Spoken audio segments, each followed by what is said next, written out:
आफूले ल्याएका सामानहरू ठिक पार्दै हामी किचनतिर लाग्यौँ। तर हामी कसैलाई पनि त्यति राम्रोसँग खिर पकाउन आउने थिएन, त्यही भएर हामीले चाहिँ युट्युबमा रेसिपीहरू हेर्दै बनाउन थाल्यौँ।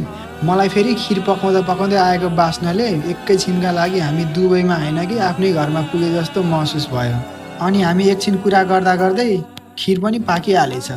पहिलो गाँस मुखमा हाल्ने बित्तिकै आमाले बनाएको खिरको सम्झना पो आयो त। त्यति बेला सामान्य लाग्ने ती पलहरू आज विदेशमा आएपछि सबभन्दा अमूल्य सम्झनाहरू बनेका छन्। घर परिवार, मम्मी बाबा आमा बासँग सँगै बसेर मनाएको त्यो पहिलाको साउन 15हरू पनि सम्झना आयो।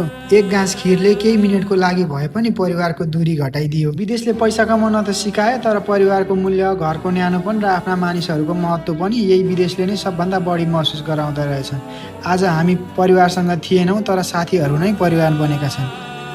यदि तपाईँ पनि आफ्नो घरबाट टाढा हुनुहुन्छ भने आज एउटा फोन गरेर भन्नुहोस्, म ठिक छु, तपाईँहरूको धेरै याद आइरहेको छ। किनकि संसारको जुनसुकै कुनामा पुगे पनि घरको स्वाद, आमाको माया र परिवारको साथ, यी 3 कुराको ठाउँ कसैले लिन सक्दैन। जहाँ भए पनि आफ्नो संस्कार, आफ्नो परिवार र आफ्नो नेपालीपनलाई कहिले नबिर्सिनु होला। सबैजनालाई साउन 15को धेरै धेरै शुभकामना। अनि तपाईहरूलाई पनि धेरै धेरै धन्यवाद भिडियो अन्तिमसम्म हेरिदिनु भयो। यदि तपाईँको पनि परिवार विदेशमा छन् या तपाईँ विदेशमा हुनुहुन्छ भने आफ्नो परिवारलाई यो भिडियो पठाइदिनु होला।